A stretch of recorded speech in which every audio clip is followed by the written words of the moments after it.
আমি একজন মেডিকেল শিক্ষার্থী, যে রুমে সত্যিকারের মানব কঙ্কাল আছে সে রুমে নামাজ পড়া যাবে কিনা।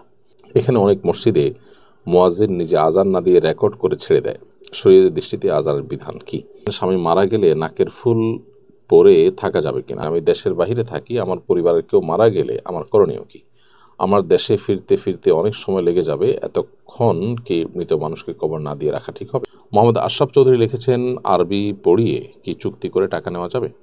বিয়ে পড়ার সময় খোতবা না দিলে বিয়ে সম্পাদিত হবে কিনা। সন্তানের আকিকা জন্মের 7ম দিন করাতে না পারলে কখন করানো যাবে? অজু ছাড়া দুরুদ পাঠ করা যাবে কিনা। মামাতো বোন বিয়ে করলে মামাকে আব্বা বলে ডাকা যাবে কিনা। কারো ভিডিও কন্টেন্ট ডাউনলোড করে ফেসবুকে আপলোড দিলে গুনাহ হবে কিনা বা তার হক নষ্ট হবে কিনা। মুজিবুল্লাহ আপনি লিখেছেন, চোরা মার্কেট থেকে মোবাইল কেনা জায়েজ হবে কিনা। বন্নিশাত তাবাসসুম, যে রুমে মানব কঙ্কাল আছে, অরিজিনাল মানব কঙ্কাল যদি থাকেও সেখানে নামাজ পড়তে কোনো অসুবিধা নেই। এটি কোনো প্রাণীর ছবি কিংবা ভাস্কর্য নয়। এমনকি কঙ্কালের ছবি যদি অঙ্কন করা থাকে সেখানে নামাজ পড়লেও কোনো অসুবিধা হবে না। কারণ যেখানে একটি পূর্ণাঙ্গ প্রাণীর চোখ, কান, নাক, মুখ, হাত ইত্যাদি অঙ্কন করা থাকে, এরকম ফেস বা পরিপূর্ণ অবয়ব, কমপ্লিট অবয়ব যদি থাকে, সেটা যেখানে থাকে সেখানে মূলত রহমতের ফেরেশতা প্রবেশ করেন না, যদি সেটি আপনার প্রিন্টেড অথবা কোনোভাবে সেটার ডামি বা ভাস্কর্য যদি থাকে। অতএব মানব কঙ্কাল অরিজিনালটা থাকুক কিংবা ছবি অঙ্কন করা থাকুক, সেখানে নামাজ পড়তে কোনো অসুবিধা নেই। তবে হ্যাঁ, এমন কোনো জায়গায় স্থাপন করা উচিত না যেখানে আসলে নামাজি ব্যক্তির চোখের সামনে দৃষ্টির সীমানায় পড়বে এবং তার মনোযোগকে নষ্ট করতে পারে, সেটি ভিন্ন বিষয়। তবে এরকম মানব কঙ্কাল কোথাও থাকলে সেখানে নামাজ পড়া যাবে, কোনো অসুবিধা নেই।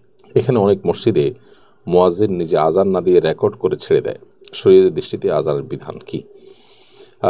ওলামায়ে আহনাফ সহ অন্যান্য ওলামায়ে কেরাম, হাম্বলি মাযহাব এবং হানাফি মাযহাবের মুফতাবি কওল, পৃথিবীর ফুকাহায়ে কেরামের অনেকের মতে এটি আজানের জন্য যথেষ্ট হবে না। রেকর্ডের আজান দিয়ে আজান দিলে সে আজান শরিয়ার আজানের যে নির্দেশনা রয়েছে সবার উপরে, পুরা সমাজের মানুষের উপরে, সেটি আদায় হবে না।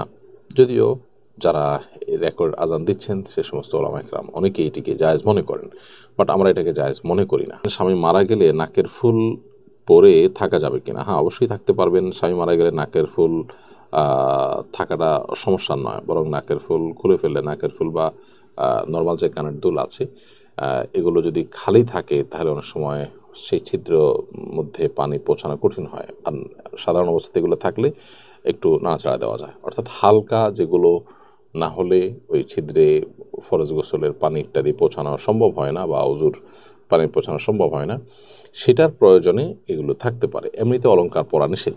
স্বামী মারা গেলে সাজসজ্জা করা, মানে সাজসজ্জার অংশ হিসাবে বাহিরে গেলে যে সমস্ত অলংকার পরা হয়, এরকম অলংকার পরা বা সাজসজ্জা করা এটা নিষেধ। আমি দেশের বাহিরে থাকি, আমার পরিবারের কেউ মারা গেলে আমার করণীয় কি?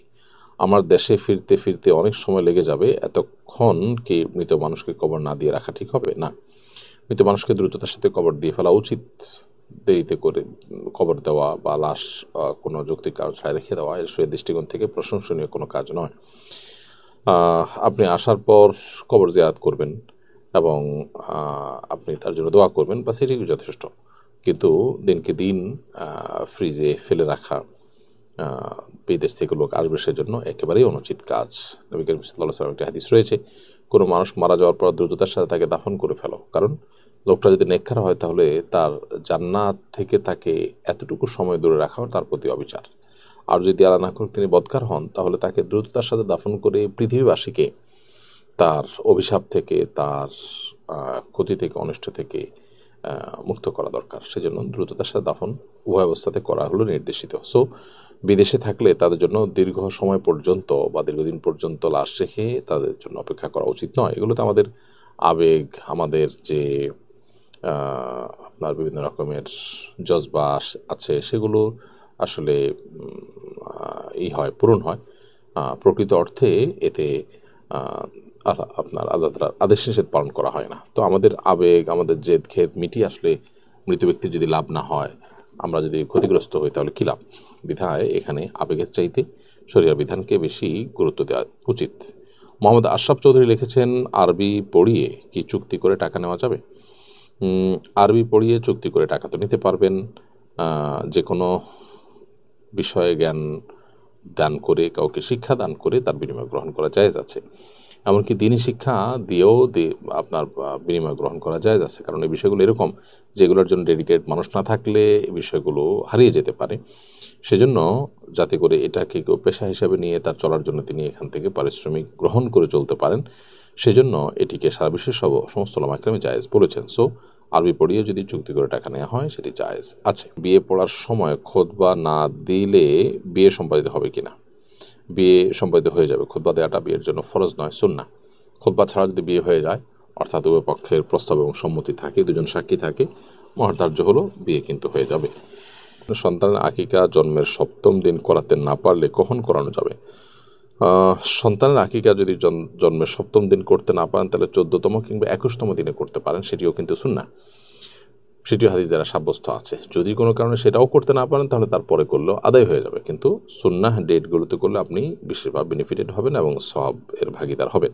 অজু ছাড়া দুরুদ পাঠ করা যাবে কিনা? হ্যাঁ, অজু ছাড়া দুরুদ পাঠ করতে পারবেন। দুরুদ পাঠের জন্য অজু থাকা শর্ত নয়, তবে হ্যাঁ, পবিত্র অবস্থায় থাকতে পারলে সেটা অবশ্যই ভালো। সবসময় মামাতো বোন বিয়ে করলে মামাকে আব্বা বলে ডাকা যাবে কিনা? ডাকতে পারেন, কারণ এই আব্বার তো আসলে প্রকৃত অর্থে আব্বা ডাকা নয়, এটা তো রূপক অর্থে। শ্বশুরে যে আব্বা ডাকা হয় সাধারণত সেটা নিজের জন্মদাতা বাবাকে যে অর্থে মানুষ বাবা ডাকেন সে অর্থে বাবা ডাকা নয়। যার কারণে এখানে তাকে অর্থাৎ শ্বশুরকে বাবা ডাকলে না জায়েজ কিংবা গুনাহ হবে না। কোরআনে যে নিজের বাবা ছাড়ানো কাউকে বাবা ডাকতে বা কারোর সাথে সম্বন্ধ করতে নিষেধ করা হয়েছে, এটা তার আওতায় পড়বে না। কারো ভিডিও কন্টেন্ট ডাউনলোড করে ফেসবুকে আপলোড দিলে গুনাহ হবে কিনা বা তার হক নষ্ট হবে কিনা? বিষয়টা যদি এরকম হয় যে এটা তার কমার্শিয়াল কন্টেন্ট এবং ডিজিটাল অ্যাসেটও কিন্তু অ্যাসেট, সো সেটা যদি আপনি ডাউনলোড করেন, করে যদি পোস্ট করেন, তার যদি ক্ষতি হয় তাতে তো অবশ্যই তার অনুমতি ছাড়া করা জায়েজ হবে না। আর যদি ব্যাপারটা সেরকম না থাকে, জাস্ট একটা সাধারণ কন্টেন্ট যেটাতে তার কমার্শিয়াল কোনো ইন্টেনশন নাই এবং সাধারণত অন্যদের ডাউনলোড করার পারমিশনও দেওয়া থাকে, তো এগুলো করতে অসুবিধা নেই যদি সেরকম হয়। মুজিবুল্লাহ আপনি লিখেছেন, চোরা মার্কেট থেকে মোবাইল কেনা জায়েজ হবে কিনা? না, চোরা মার্কেট থেকে মোবাইল কেনা জায়েজ হবে না, কারণ চোরা মার্কেট থেকে মোবাইল কেনা মানে হলো চোরদের চুরির কাজে সহযোগিতা করা। আপনি জানেন এই জিনিসটা আরেকজনের থেকে সে ছিনতাই করে কিংবা চুরি করে এনেছে, আপনি সেই জিনিসটা কেনা মানে হলো ওই চোরকে এক ধরনের প্রত্যক্ষ মদত করা, যেটি গুনাহের কারণ হবে। যে রাগ কমিয়ে মনটাকে নরম করার কিছু উপায় বলে দিলে খুব উপকার হতো। মনকে কোমল এবং নরম করবার জন্য আল্লাহ সুবহানাহু ওয়া তাআলার কাছে আলাদা করে দোয়া করতে হয়। আল্লাহুম্মা ইন্নী আসআলুকা লিসানান যাকিরা ওয়া কলবান খাশিআ। আল্লাহ, আপনার কাছে আমি এমন এক জিহ্বা চাই যে জিহ্বা সবসময় আপনার স্মরণে সতেজ থাকবে, আবার এমন একটি অন্তর চাই যে অন্তর আপনার ভয়ে সবসময় অবনত থাকবে, বিনম্র থাকবে। তো আল্লাহ সুবহানাহু ওয়া তাআলার কাছে দোয়া যেরকম করা যায় ঠিক একইভাবে যারা খুব নরম দিলে মানুষ আছেন, নেককার মুত্তাকি পরহেজগার মানুষ আছেন, তাদের সোহবত, তাদের সান্নিধ্য, তাদের সাহচর্য আমাদের সময় কাটাতে হবে। ওয়াজ মাহফিলের জন্য রাস্তায় গাড়ি আটকিয়ে টাকা তোলা কি ইসলাম সমর্থন করে? টাকা তোলার জন্য গাড়ি আটকানো, গতিপথ থামানো, একরকম জোর করে বা লজ্জায় ফেলে মানুষের কাছ থেকে রশি দিয়ে রাস্তা আটকিয়ে তারপরে টাকা নেওয়াটা জায়েজ নয়। আর এমন কোনো উপায়েও মাহফিলের জন্য টাকা তোলা উচিত নয় যেটা অসম্মানজনক।